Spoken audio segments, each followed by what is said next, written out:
All right, so we can begin. So tonight's webinar is going to be about getting organized with our health habits to strategize and stay on track.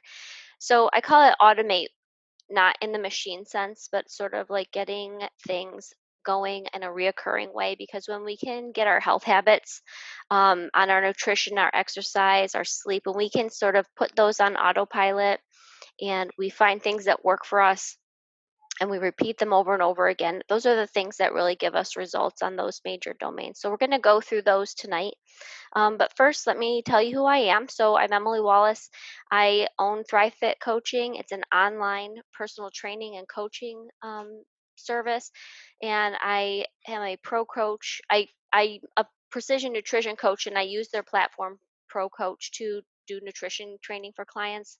And I also am a CrossFit level one trainer, and I do conditioning coach. So for like athletes that are runners and they need to do some conditioning and work on their speed and stuff like that. And also, I've integrated sleep coaching into my practice.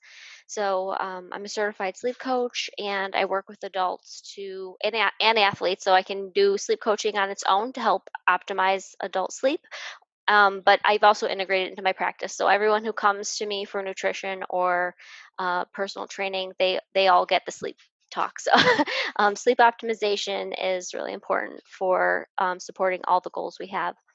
And so that's who I am. And so we'll jump into our topics tonight. So I've got four topics here, really. I've got getting set for nutritional goals, organizing them, organizing exercise goals, and organizing sleep goals, and then how to strategize around disruptions, because that is where people tend to fall off. They're planning a lot. So, for nutritional goals, the first thing we'll talk about is meal planning. So, depending on what type of healthy meals that you want to plan. So, sometimes people are on like a specific diet. The more specific the diet, the more complicated meal planning gets. But in general, let's just say you wanted to be on a healthy diet. You want to be taking in enough protein. You want to be eating a variety of healthy vegetables. You want to be eating whole grains. So there will come some strategizing in there. And the first step is planning those meals. So I always say reverse engineer your planning. Don't I What doesn't work and what I've noticed doesn't work for clients is when they go out and they Google like healthy meals and they make all this stuff that they never eat. Like, it's okay to experiment with things, but probably you know what you like to eat. So I would start there. So start with the meals you like to eat and work backwards by leveling up the ingredients in the meals that you like. So, if you have some kind of like chicken bake or something like that, can you level up and put a little bit more protein into it? Can you mix a couple of types of meat in there? Can you, if you like to serve things with a processed vegetable like French fries, baked French fries, or something like that, can you walk that back to like the baked potato? So finding those meals that you really like, even if you can try to make some things you're at home yourself. I noticed myself recently that I was really kind of on a ranch dressing kick. And I was like, I bet I can level this up a bit. And so I found a couple recipes I experimented with homemade ranch dressing, and I made it in my Vitamix. And that was even better because it was now 6 ingredients, and when I looked on my ranch bottle, there was, like, 20 plus sugar. I didn't know, like, I didn't really think there was that much stuff in a dressing, but so little things like that. So just usually I tell people you're most successful if you eat what you like, so start with what you like and then just kinda level it up from there. And then, like, what meals to plan? Like, you don't really need to plan out every single meal of the day, every bite, every snack. My tip is to really put your planning energy into the meals that you are most rushed in through the day. If dinner time is a nightmare, plan your dinners. I mean, if you're running out of the house in the morning, plan your breakfast. Get those, overnight oats in there, something like that. And you can kind of find these if you notice that there are certain times of the day where you're tracking and you're like, man, I ordered lunch takeout like 5 times this month. Okay, maybe next month will be the place to put some energy and like prep your lunches. Same thing with dinner. If you're just constantly ordering takeout or you're grabbing packaged meals for dinner, probably some place like that where you're rushing through and you really aren't able to eat meals that support your nutritional goals, that would be the place to put your energy.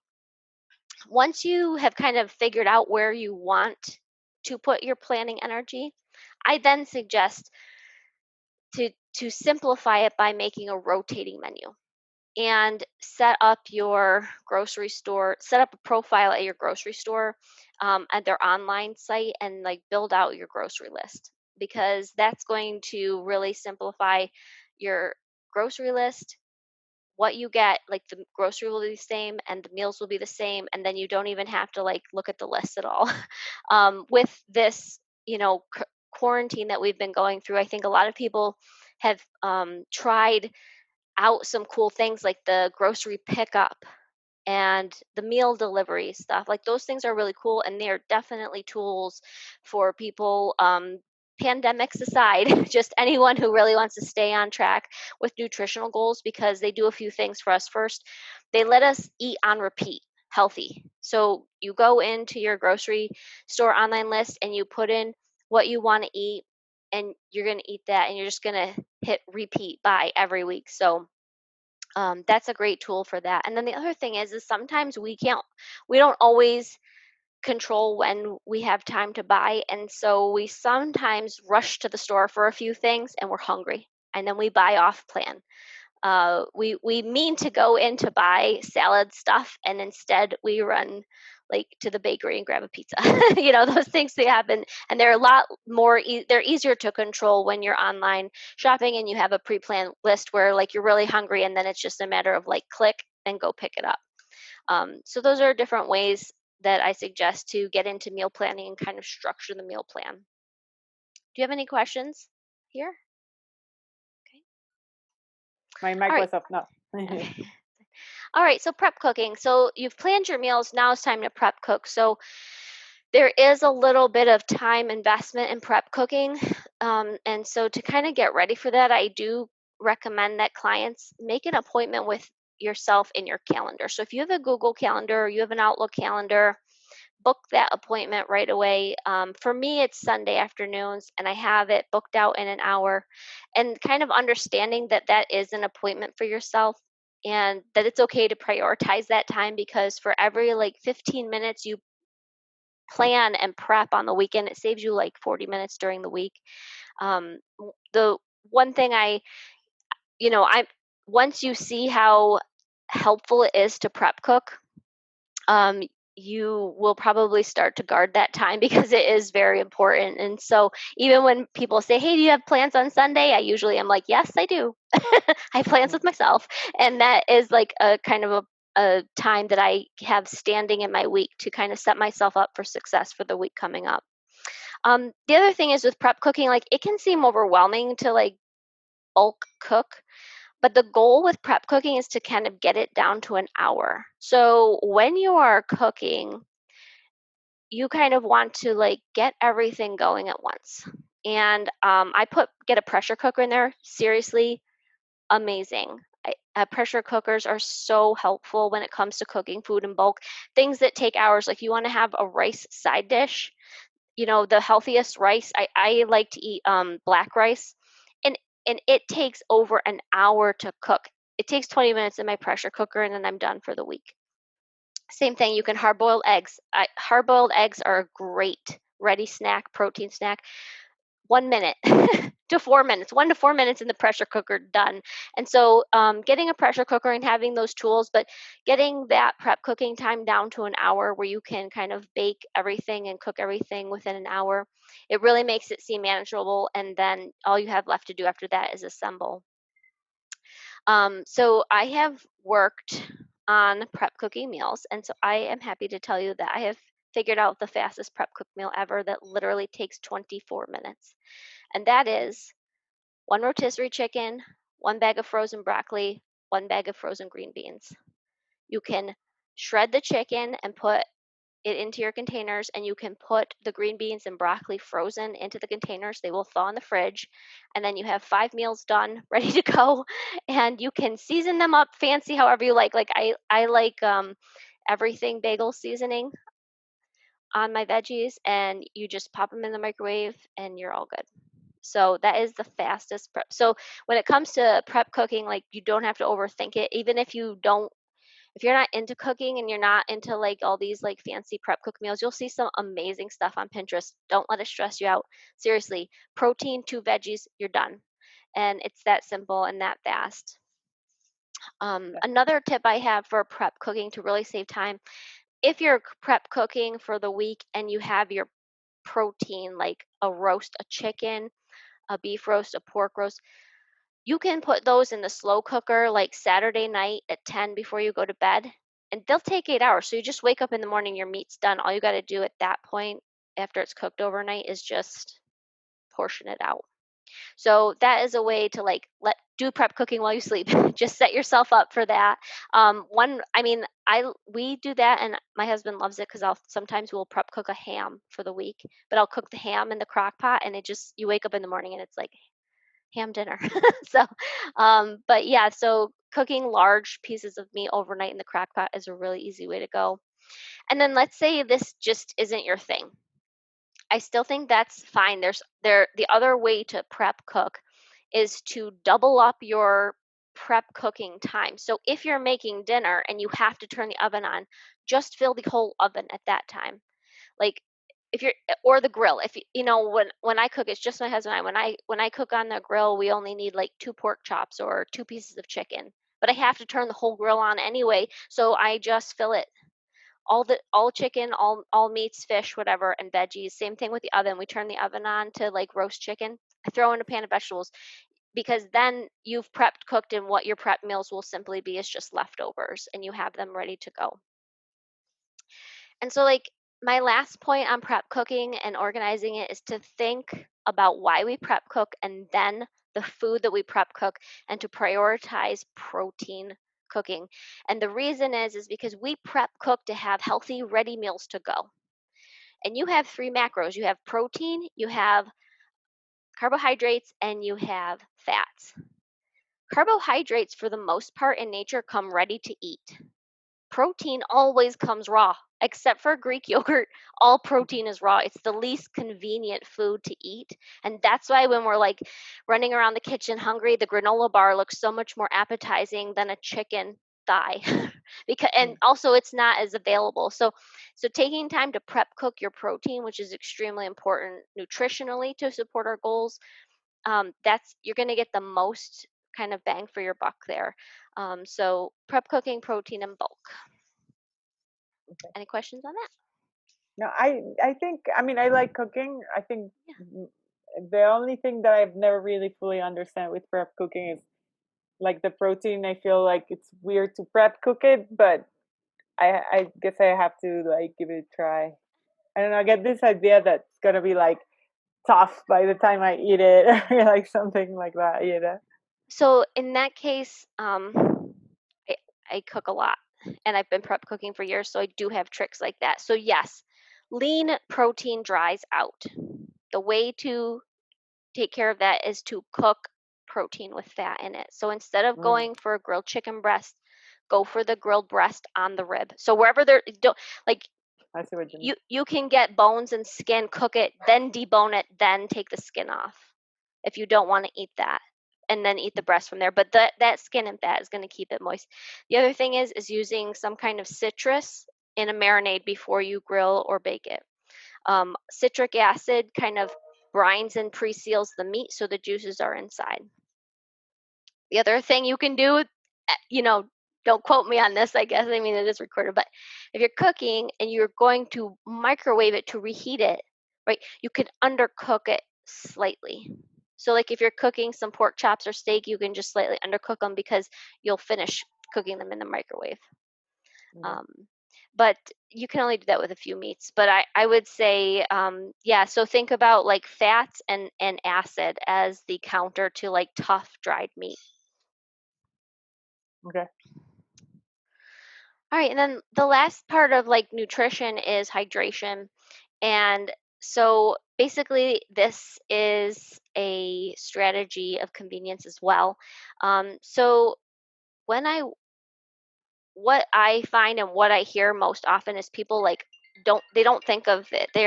They want to they want to drink their water and they have a water goal, but like they forget their water bottle or they can't bring it with them or this. Okay, so basically you have to strategize around forgetting. And basically you do that two ways. One, you put water everywhere. And two, you put it right in front of your face. And so keeping a case of water in your trunk, like water bottles that you can grab all the time, takes care of that because sometimes we are rushing and we head out of our house and we forget our water bottle, but you'll always have it with you. Or you can do the alternative if you don't like the plastic. I also carry a couple gallons of water in my trunk and I have empty water bottles that I place in places. So then I always have both and I can just top off my water. Another thing, like if people are chronically forgetting to drink their water, there's this kind of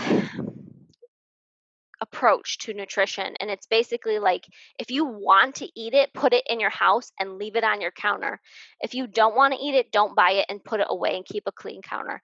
And so you can kind of use that strategy to put things out on your counter that you want to consume. And so water is one of that. So if you want to drink, you know 8 ounces, 5 8-ounce glasses of water or 5 bottles of water, just set them out and you kind of train yourself to just always be reaching for them so you can put them on the counter on your desk.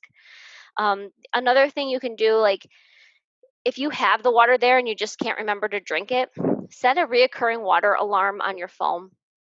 And as it goes off, just check and see if you're thirsty and take a drink.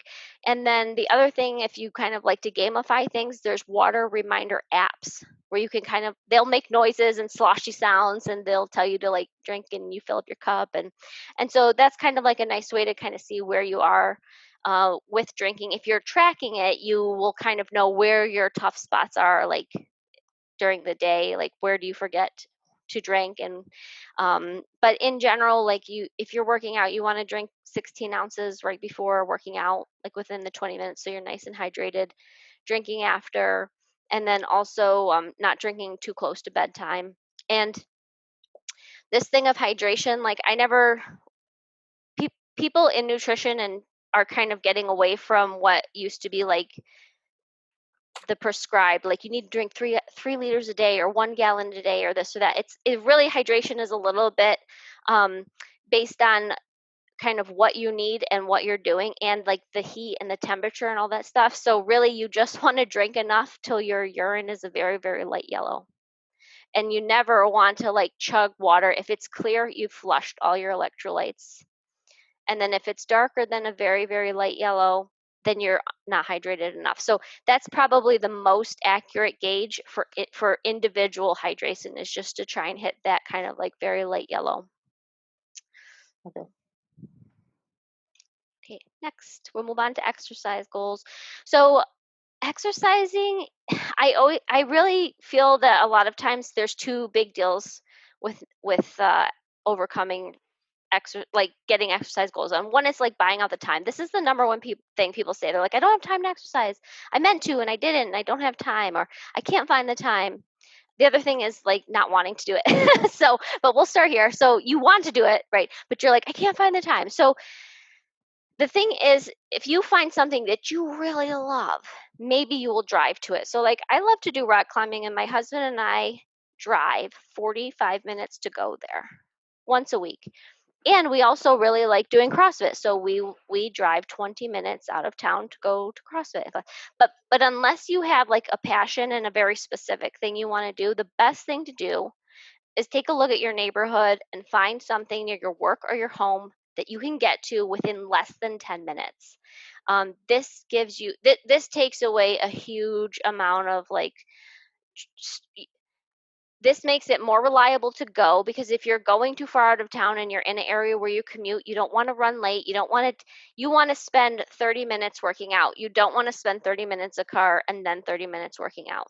Like it shouldn't have to take that much time, and you'll be much more likely to succeed if all you got to do is like I don't know, pop down around the corner and there's like a fit body or something like that there, because those types of things are going to really kind of integrate into your life much easier and become easier to find the time for that. The other thing with these next few, like getting an online trainer, doing live stream classes, booking a class, these are the concept of like you're buying out the time because you're paying for something and you're more likely to follow through on things when there's skin in the game. And also accountability factor and external accountability. So if you have if you have an appointment with a personal trainer or an online trainer, like it's weird to like blow them off, chronically. So you're probably going to be more likely to go when there's someone there. Same thing with like live stream classes are pretty well attended. But if you look at like the on demand streaming ones, hit or miss because there's nobody there on that other end holding you accountable. And then the same thing with booking a class where you pay and you book a class. If you take a look at what people's exercise habits are, and like there's that, the cheap $10 unlimited Planet Fitness, and like their business model is basically designed and counts on no one going but still keeping their membership because it's only $10, versus like a CrossFit where you pay $125 and they have like 90% attendance. So there is a little bit of like psychology in there. Like if you are paying for something, you are more likely to go. And then also, if you're like, I can't figure it out, I want to work out, but I don't know when, track your schedule for a week thoroughly. Like if you go somewhere or do something, write it down. See if you can find any time sucks and then strategize around that to see if you can't either combine things.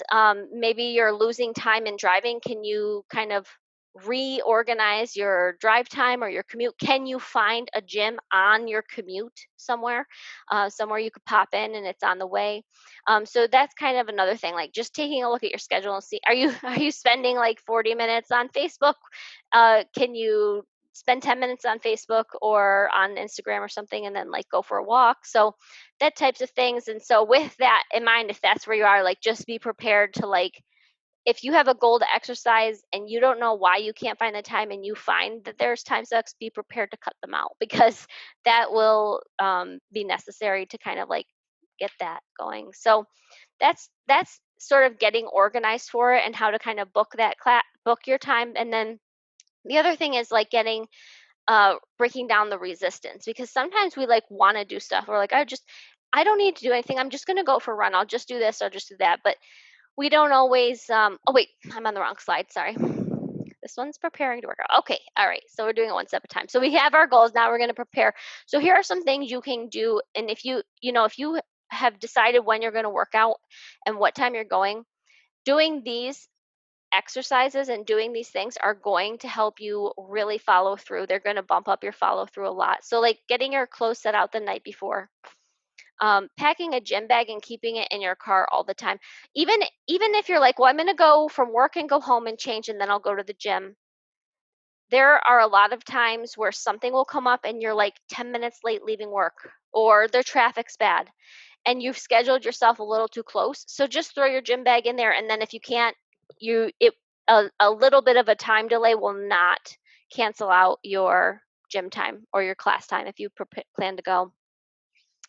Plan to leave your previous appointment 15 minutes. This is kind of like a hack for scheduling. So like for working out or anything, like if you're going to work till 5 and you signed up for a 5:30 gym class or a 6 o'clock class, if your end time is 5, at 4:45, shut everything off and start disengaging then. Whatever you want to leave 15 minutes before, take that first step to leave. Turn off your computer, shut your email down.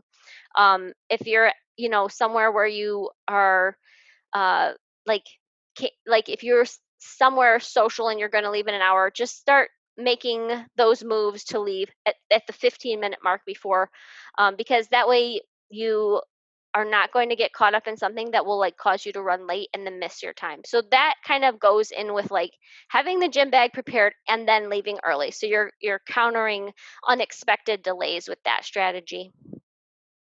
And then having an accountability partner. So we are a lot more likely to show up if we know someone's expecting us. So that's another great thing to do. So we don't always need that, but sometimes it's nice to have someone who would just be like, "Can you meet me there for a run?" Or especially if we're not doing classes, the accountability partner is another great way to do that. Okay, now we'll talk about resistance. So, um, I did a I did a series in May for a community center. May was a hard month for a lot of people because the weather started getting good, but nothing was open to work out and all this stuff. And so there was a lot of like stuff about not feeling motivated and this and that. So I did a 4 series mini coaching session on YouTube about just this entire thing, overcoming resistance. So here are some of the highlights of it. But if you really want to learn more techniques on motivating yourself and like overcoming resistance to get started and to get going, I suggest you can go onto my YouTube channel and watch those. They're between like 3 and 7 minutes, and they really dig kind of pretty deep into motivation and how to motivate yourself. But basically, the, when we look at a task like exercising, there are some fun things to do. So I would do all the fun things first. Researching classes, plan your route, plan your outfits, plan your playlist, all the fun stuff.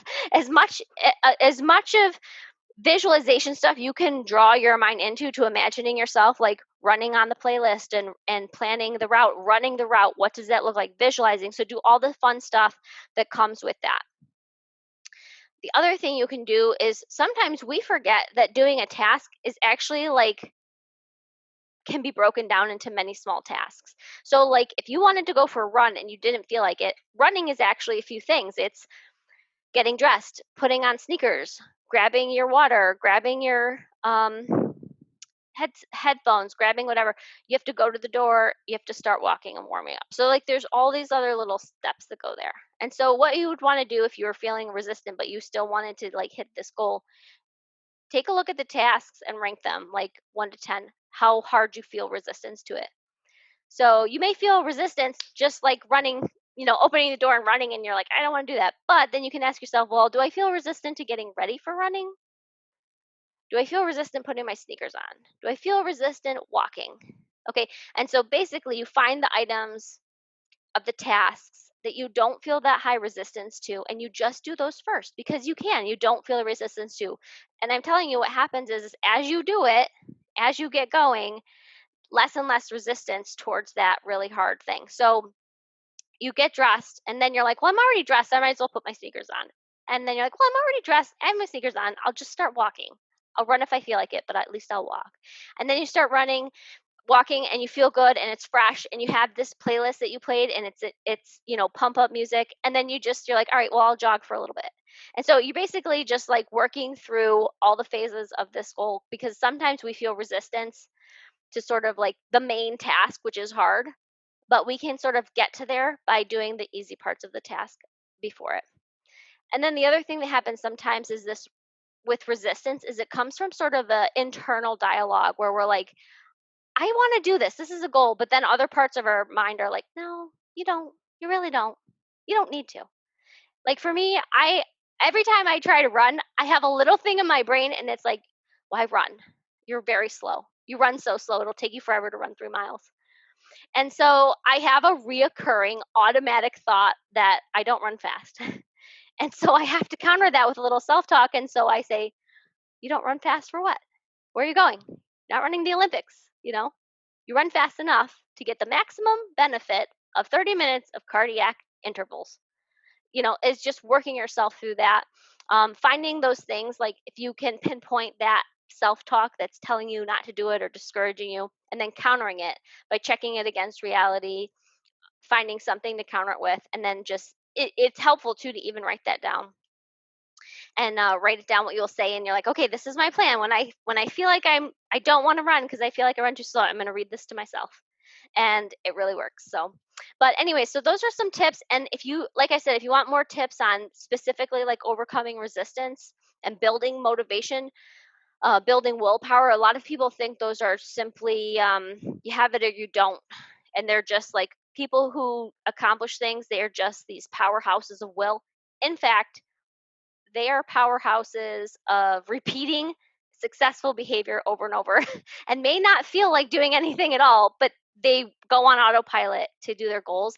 And willpower and motivation, these work more like muscles. So the more we flex them and use them, the stronger they get.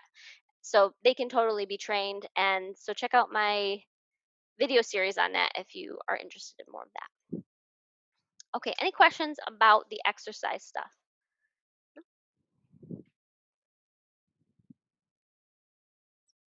It was overcoming resistance, then buying out the time, and what was the other Preparing. preparing to work out? Okay.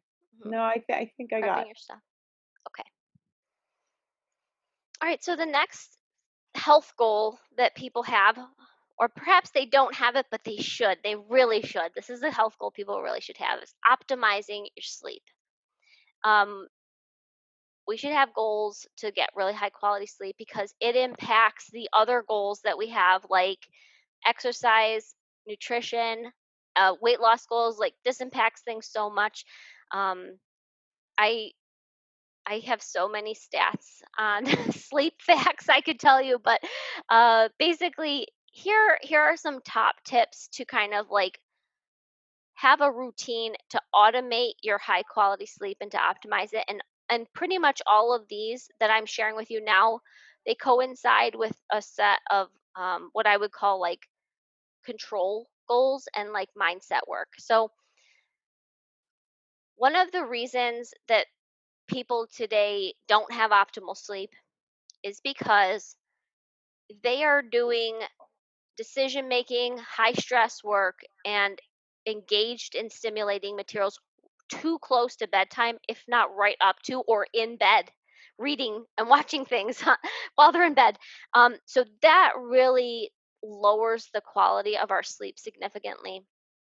So, the first thing to optimizing sleep is to understand and reframe decision making, stress, stimulation, reframing it as mental work.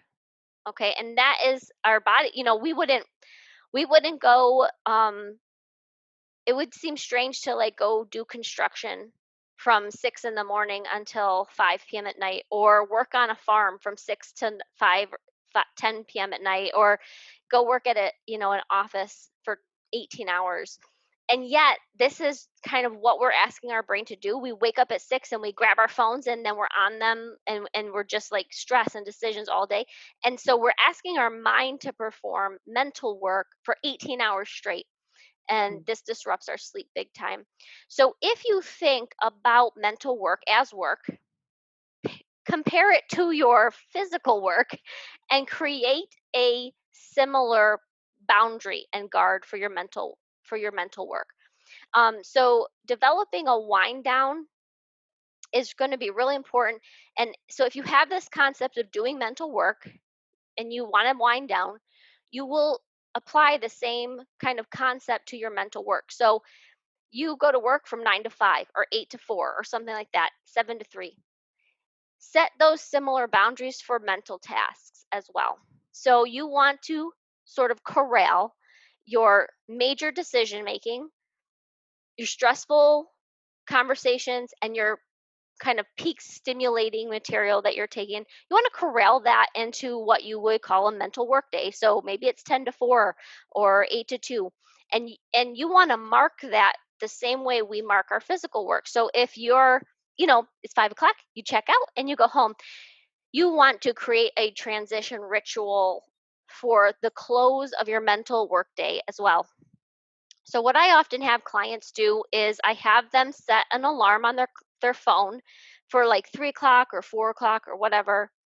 And when it goes off, they bring the thought of bedtime into their mind, and they kind of have some kind of ritual or task to close out that mental work day.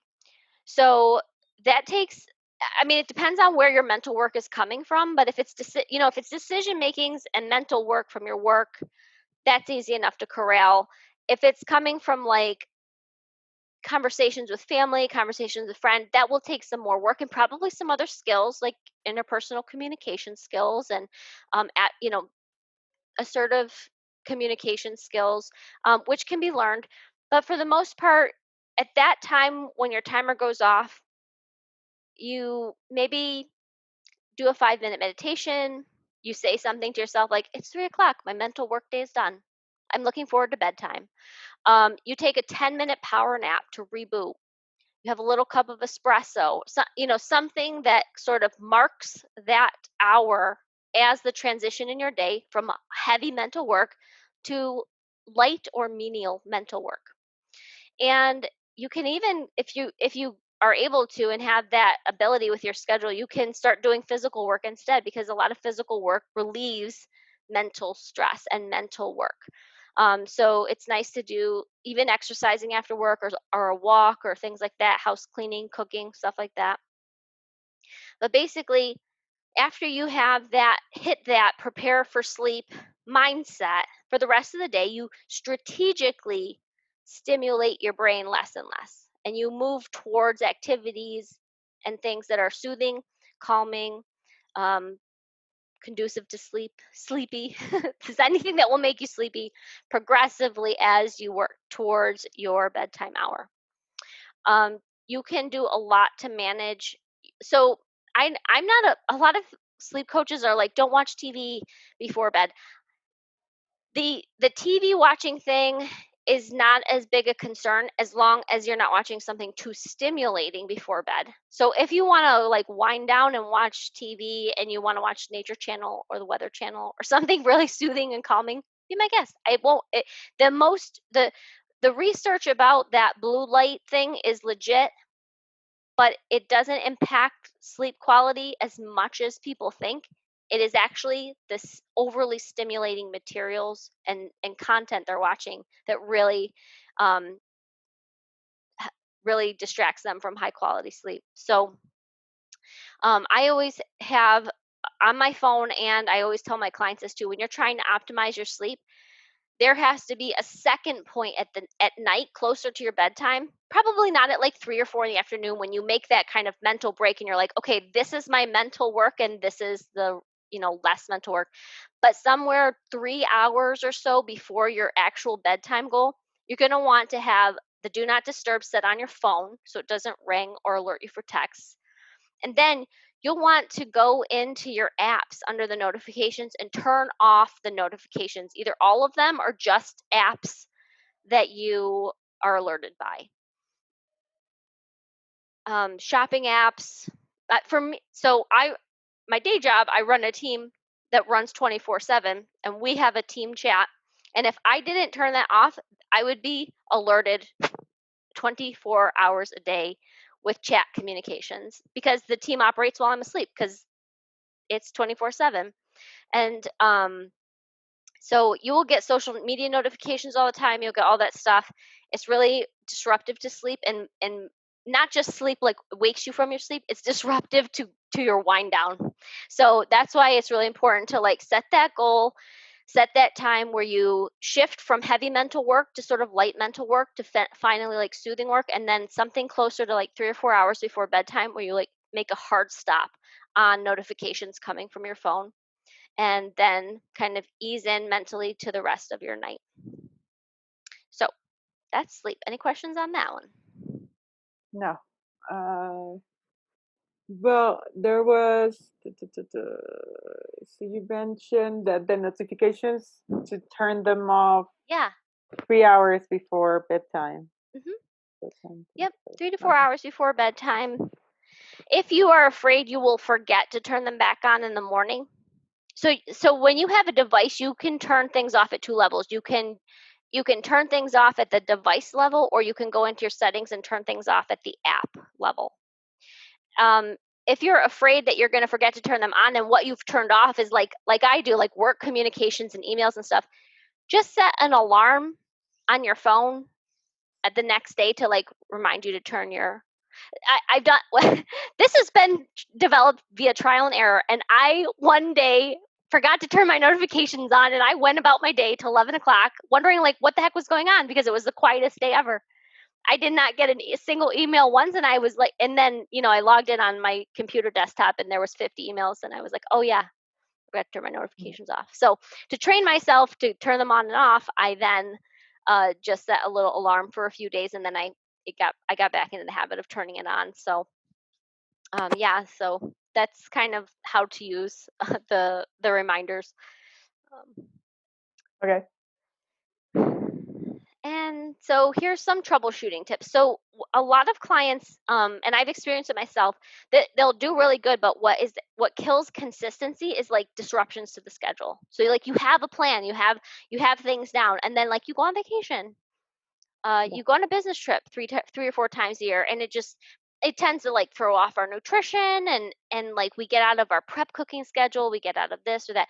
So the key to troubleshooting those things is pre-planning before you leave.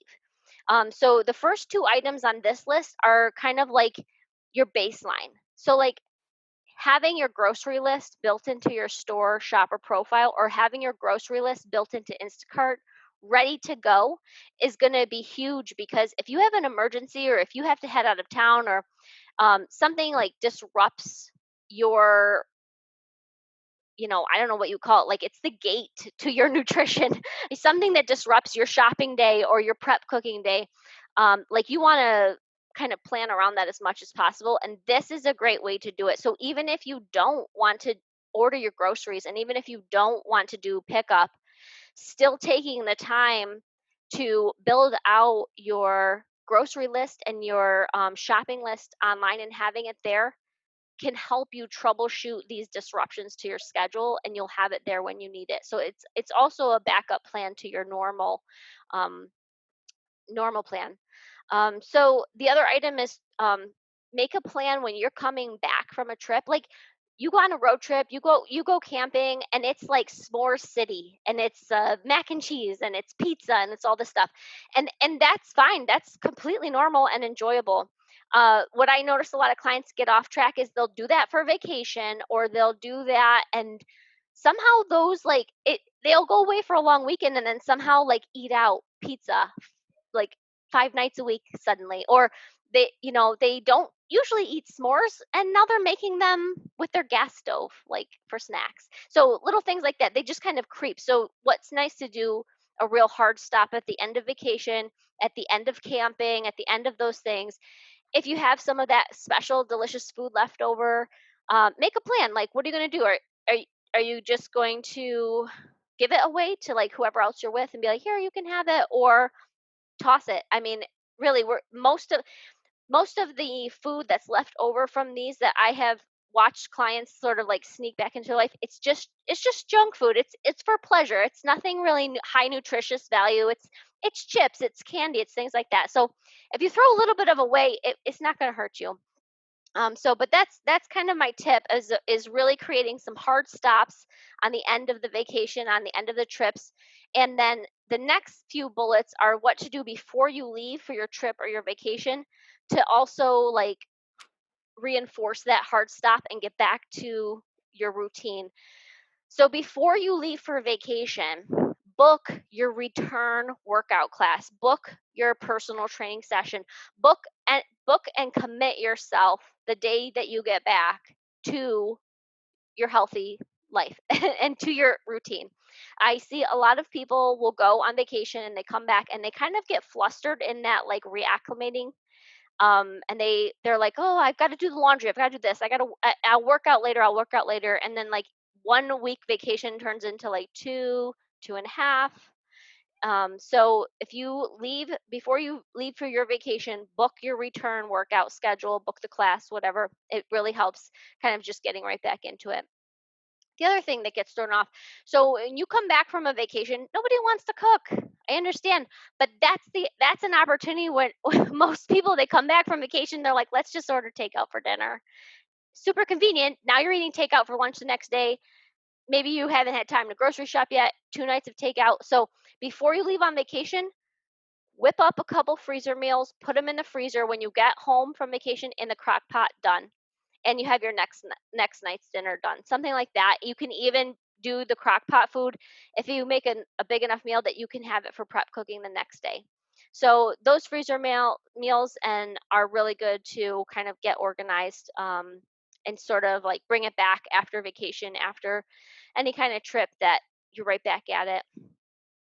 Order housekeeping. A lot of people are very sensitive to their environments, and when they're in a hurry and rushing and they leave on vacation and they come back to like dishes in the sink, dishes in the dishwasher, piles of laundry, unmade beds, they're sensitive to the fact and it causes a lot of pressure, and that becomes a priority to kind of focus on that instead of getting back to the routine, and that can cause further delays of like they're like, I can't exercise tomorrow, I can't go work out because I can't go grocery shopping tomorrow because I got to do the laundry, I got to do this, I got to do that.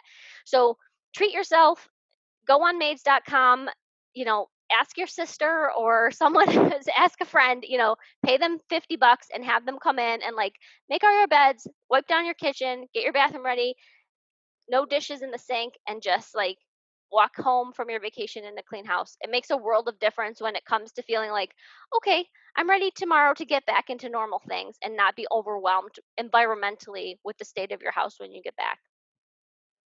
Um, Another thing is these are great times to use meal delivery.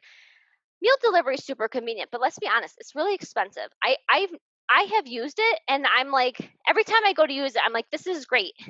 But then I'm like, $12 for a chicken lunch. I Mhm. can buy a whole pack of chicken for 12 bucks. Why would I buy just like one breast grilled and a cup of rice? Like I just can't. But the thing is then like I know it's there and it's a tool, so I can use it strategically to help me do that. So sometimes when we are coming back from a trip or I'm coming back from a business trip, vacation, I will order 3 prep lunches and 3 prep dinners, or I will order just the bulk pre-cooked and chopped chicken to get me head start on prep cooking for that week. And in those cases, while it's really not affordable or practical to do long term, it's enormously helpful. And I do find incredible value in using that tool, the grocery meal tool, strategically to kind of manage those scheduling disruptions where I don't necessarily have time or even want to come back from vacation and go right into prep cooking for the week. I'll give myself a break, sort of extend my vacation in a healthy way, and I will order my meals and have them ready to go. And then the other thing is, okay, so along with meal delivery is like grocery delivery. So you're super organized, you're ready for vacation, you leave, and now it's Sunday and you're flying home or you're driving home and you're like, oh, I'll grab the groceries tomorrow. You already have ordered your grocery delivery before you left and you've booked it out. So, like, my grocery store will let me book out 4 days in advance. So, if I'm on vacation through Monday, from Saturday, I can book Monday, Tuesday, Wednesday. So you can pick your grocery list and pick up your delivery for the day of you return, so you have all your groceries there and you're not ordering takeout. And then also the same thing like this again, before you leave, book your class and pack your gym bag and put everything in it. So when you get home and you want, your sleep schedule gets off on vacation. You need to sleep in a little bit when you get back. You're getting on your sleep schedule, no problem. Grab your bag and go. Your class is booked. So these are kind of my big troubleshooting tips for not getting overwhelmed or getting off track with vacations and scheduling disruptions. So, any questions about those? No, they're good tips. Okay. Mhm. Okay. So that is the end of my presentation. Here's where you can find me online. I'm at thrivefitcoaching.com. If you are interested in doing a call, book a discovery call. They're free. That's my scheduling link. So you can see my schedule there. Discovery calls are 15 minutes. We talk about goals, whatever you want to do, personal training, nutrition, sleep coaching, and then what might be the best strategy. I'm on Instagram, Facebook, and YouTube. YouTube is where my videos are for the mental performance training, and I have a free gift. Ooh. So Mhm. I I I am think going. I found you on Instagram. Okay. Are you using the chat by any chance? Yeah. Yeah, the chat. I'm dropping you this link in the chat. It's a Google form, but if you go there and fill it out, I will return to you a nutrition guide based on what you like to eat. It's like a preference questionnaire and a goal questionnaire, and I can return that to you so you can have Awesome. that to go. So, all right, let me stop the recording.